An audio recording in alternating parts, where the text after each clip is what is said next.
કેમ એમ તું આવતી રહી? તું તાર મમ્મી ઘરે શાંતિ એવનમાં ગઈ હતી ને?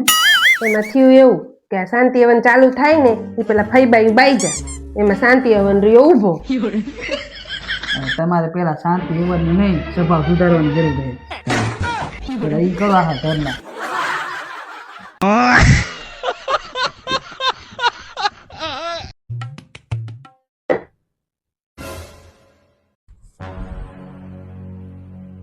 બચી ગયો. બસી ગયો ને બસી ગયા.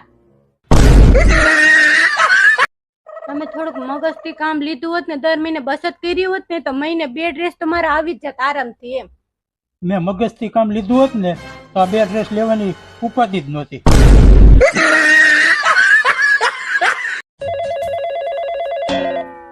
એ બોલો ને બા. એ કેમ છે દીકરા? અરે એકદમ મજામાં હો બા. હો બેટા શું કરે છે? તમારો વહુ બટા હે ને દિવાળી આવે ને તો ઘર સાફ કરવા લગાડી છે મેં. તો વહુને થોડી મદદ કરાવજો હો. અરે બા કાંઈ હું થોડો ઘરના કામ કરું હે. ફોન રાખો, મારે થોડું કામ છે. અલે દિવાળી છે તો બૈરાનું ધ્યાન રાખજે, જોજે બીવાઈ ના જાય. હવે તું તારા બૈરાનું ધ્યાન રાખજે. અમે તો હે ને બૈરા જ મજબૂત લાયા છે. હા, પૂતળી બોમ્બ જેવા. અલ્યા ભૂતળી બોમ્બ નહીં હવે તો પરમાણુ બોમ્બ. એટલે હા જો તાર ભાજીએ કીધું હો, પરમાણુ બોમ્બ. હા, સવારમાં હે ને ખોટું બાજવાનું થઈ ગયું હે. વગર વાંકે મેં બિચારીને હે ને કેટલું સંભળાયું. શું કરવું હવે? લો ચા. સોરી ઓ ડાર્લિંગ. હું સોરી હવે. સવારે આમ ગમે એ થયો ને બધી મારી ભૂલ હે. લાય પી લો. ના ના રેવા દો હવે. અરે લાઈન તમતાર પી લો. અરે ઠરી ગઈ છે, ગરમ કરતી હવે. ના ના ઠરેલી તમતાર પ્રેમથી પી લેશો. અરે આમાં દવા છે ઉંદરડાની.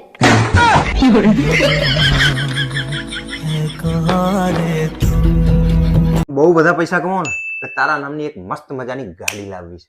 હવે મારા નામની ગાડી પછી લાવજો. પેલા બાઇક ને 4 દિવસથી પંચર પડ્યું ને એ હમું કરાયો જો.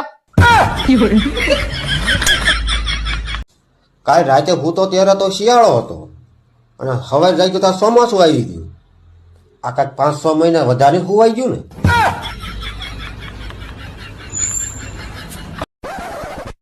હેડોલા જમવા. ઓપ્શનમાં શું છે જમવામાં? ઓપ્શનમાં 2 જ વસ્તુ છે, હા કે ના. જમવું હે કે નહીં જમવું? આઈ જા મોટા ઓપ્શન વાળા.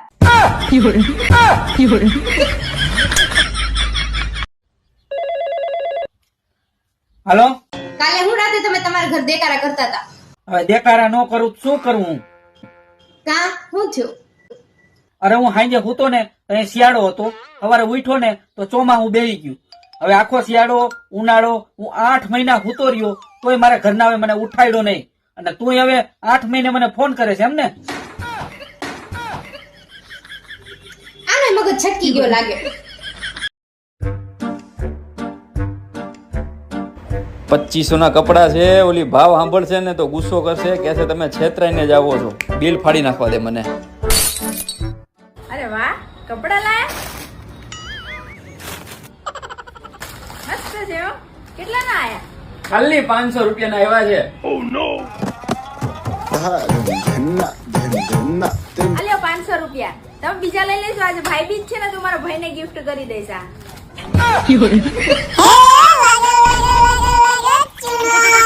ખોટે ખોટી હોશિયારી મારવામાં 2000 ની અડી ગઈ. પપ્પા બાજુવાળા અંકલ આંટી છે ને નવી નક્કોર ફોર્ચ્યુનર આયા છે અને પાછા કહેતા હતા કે આપણે તો ફોર્ચ્યુનર કોઈ દિવસ લઈ જ નહીં શકીએ. આપણે કોઈ દિવસ નહીં લઈ શકીએ. અરે નાના બેટા હું ન લે કે આપણે 5 જ લઈ આવીએ છીએ હાલ. હવે દિવાળી ગઈ તો કઈ ફરવાય નો લઈ ગયા, બધી રજાયું આમ નામ ગઈ કે ફોર્ચ્યુન ગાડી લેજો. આ નાસ્તા બનાવીને તેલ ખલાસ થઈ ગયું, ફોર્ચ્યુન તેલનું ડબલું લાવી દે ને તોય બહુ છે. રેવા દે હવે ફોર્ચ્યુનર તું, આપણે હવે તેલ લેવા જાય. બેન એક પગ દબાવવાનું મશીન આવ્યું છે, તમારે લેવું છે? ના ના મારે તો લગ્ન થઈ ગયા છે. ઓય હું છે? ઉભા થા, મારો ભાઈ આવ્યો છે. હું કામ આવ્યો? આજે ભાઈ બીજ છે ને તો મેં ભાઈ બીજ કરવા બોલાવ્યો. હા તો શું છે? તો તમે માર્કેટે જાઓ ને એની હાટુ કઈક લેતા આવો. એની હાટુ? હા સારું હું લેતા આવું જાતો. પણ એ તો કે હું લાવશો રિક્ષા.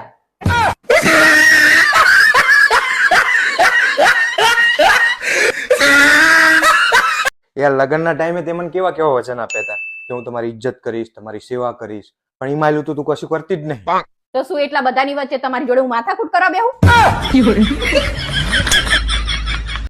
ઓય હા. હું બહુ જાડી થઈ ગઈ છું. ના ના, તું થોડી જાડી છો, તું તો એકદમ પતલી તાર જેવી છો. સાચું? હા. તો એક કામ કરો ને, હા. મને તેડીને ફ્રી સુધી લઈ જાવ ને, મારે આઈસ્ક્રીમ ખાવું છે. હું એક કામ કરું, તું અહીંયા ના રે, હા. ફ્રીજ ને ઉસકીને જ અહીંયા લેતો આવું. હારું.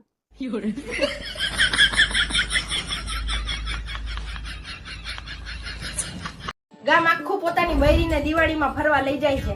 તમે તો મને ક્યાંય નથી લઈ જાતા. અરે યાર એવું નથી, મારે તને આ વર્ષે લઈ જાવી હતી ઇઝરાયલ બાજુ, તો ન્યાય યુદ્ધ ફાટી નીકળ્યું યાર. તો એની પહેલાના વર્ષે શું હતું? તારા નસીબ જ ફૂટલા છે, જ્યાં તને લઈ જવાનું વિચારું ને ત્યાં યુદ્ધ ફાટી નીકળે. ગયા વર્ષે મારે તને લઈ જાવી હતી રશિયા, તો ન્યાય યુદ્ધ ફાટી નીકળ્યું. તો એની પહેલાના વર્ષે શું હતું? એની પહેલાના વર્ષે તો કોરોના હતો કે નહીં, બધા દેશની સરહદો બંધ થઈ ગઈ હતી, તો આપણે ક્યાં જવું, ઘરમાં પુરાયેલા હતા. તો એની પહેલાના વર્ષે ક્યાં લઈ ગયા હતા? ત્યારે શું હતું? એની પહેલાના વર્ષે ગોઠવવું પડશે, ગોઠવા દે. કે ગઠેવા દે. એની પહેલાના વર્ષે પૈસા નહોતા.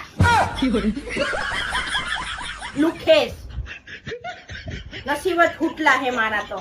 એક કામ કરીએ, આ વર્ષે તારા પિયર જઈ આવીએ.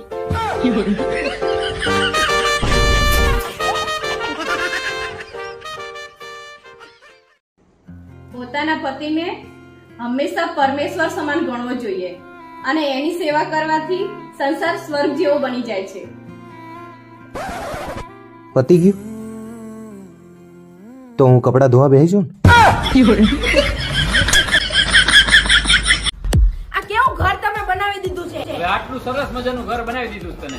આખા ઘરમાં મજા આવે છે, ખાલી રસોડામાં જ વાસ્તુ દોષ છે. તો કેવો વાસ્તુ દોષ છે ન્યા? અહીંયા હોલમાં બેહું તો મને આરામ મળે, બેડરૂમમાં આરામ મળે, ખાલી રસોડામાં જાઉં ને મારી તબિયત બગડે છે. શું કરું બોલો? અરે કામચોર!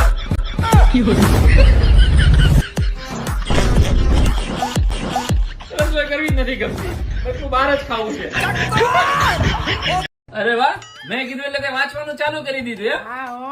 અરે વાહ, શું વાંચે છો? કઈ નહીં, આ ધ્વનિતની ચોપડીમાં કાચબાની ને સસલાની વાર્તા તેની વાંચી. અરે વાહ, શું શીખી એમાંથી? એક જ વસ્તુ શીખી કે ગમે એટલી ચિંતા હોય, 70 જાતના કામ પડ્યા હોય, ગમે એવી ઇમરજન્સી હોય, કોઈ પણ પ્રકારની હાર જીતની વાત હોય, પણ આરામ તો કરી જ જવાનો, ઘડીક તો હુઈ જ જવાનું, બાકી બધું ગયું તેલ લેવા. અરે આ જ પ્રોબ્લેમ, 70 કામ મૂકીને હુઈ જાય.